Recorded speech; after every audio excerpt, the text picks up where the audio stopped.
Towering in gallant fame, Scotland, my mountain hame, high may your proud standards gloriously wave, land of the high endeavour, land of the shining river, land of my heart forever, Scotland the brave.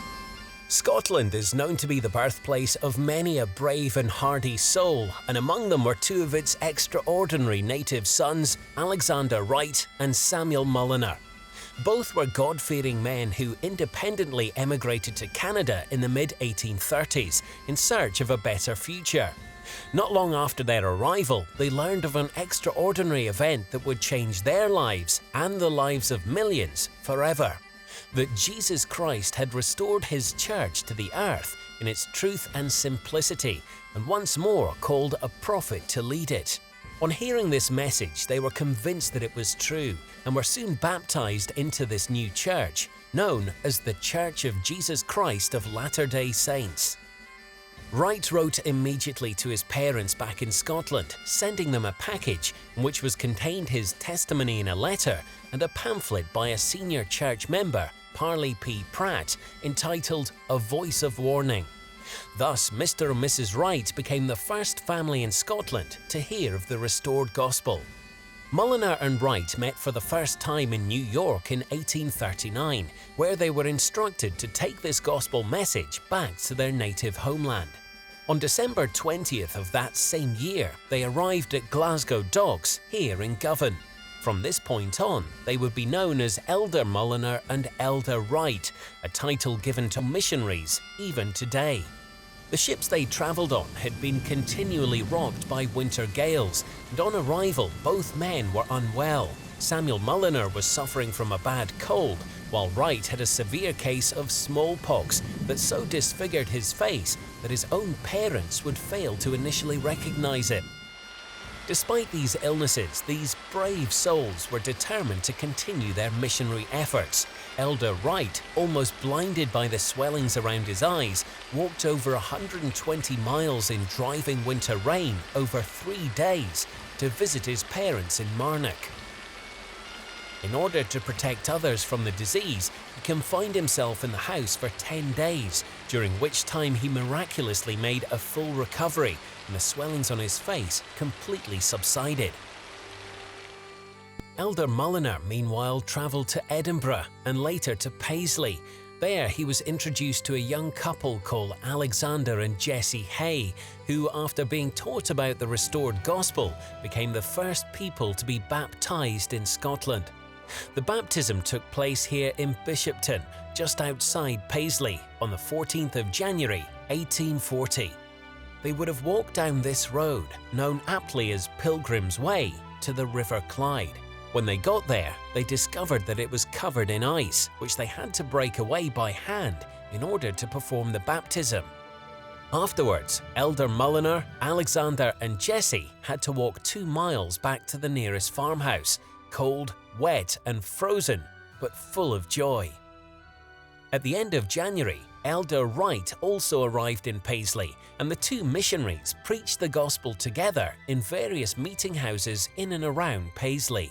By early May, Mulliner and Wright had baptized 80 people, but their success came at a high price at first, as the missionaries and new members suffered much persecution and ridicule. There are many records of the elders being driven out of town, tarred and feathered, jeered at, spat upon and physically assaulted, yet they continued undeterred. I don't think we'll ever be able to fully appreciate what that earliest generation of missionaries did for the church and for us. The hardship they faced, the illness and the difficulty that they faced, the physical discomfort, the being away, in this case, not from girlfriends as a modern generation of elders might be, but they were leaving wives and families alone and to fend for themselves. I don't know that there's any way for a modern generation of missionaries to fully appreciate the sacrifice and devotion and loss of those early missionaries. We lost some early missionaries who gave everything and have been buried in this land. Orson Pratt, an apostle of the church and brother to the aforementioned Parley P. Pratt, arrived in Scotland and met with the missionaries. He had been assigned to establish the church in Scotland, and on the 8th of May, he organised the first official branch in Paisley. This building is the current church in Paisley, and inside are these plaques commemorating that first baptism.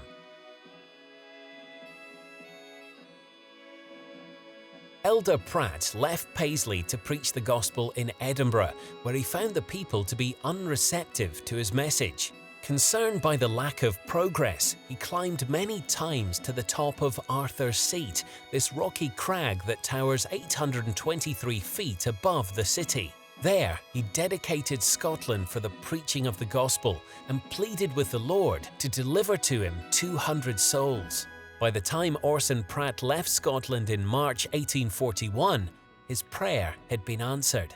One of the traditions we have in our church is that a location is found to dedicate that land for the preaching of the gospel, for the spreading of our message. And Orson Pratt chose to do that on top of Arthur's Seat. And you could imagine him being up there, and it doesn't matter what the weather is, it's always windy and blowy on top of Arthur's Seat. And for him to look out and see on one side the sea and the greenery, and then the other to see the castle in Edinburgh and the royalty and everything that represented.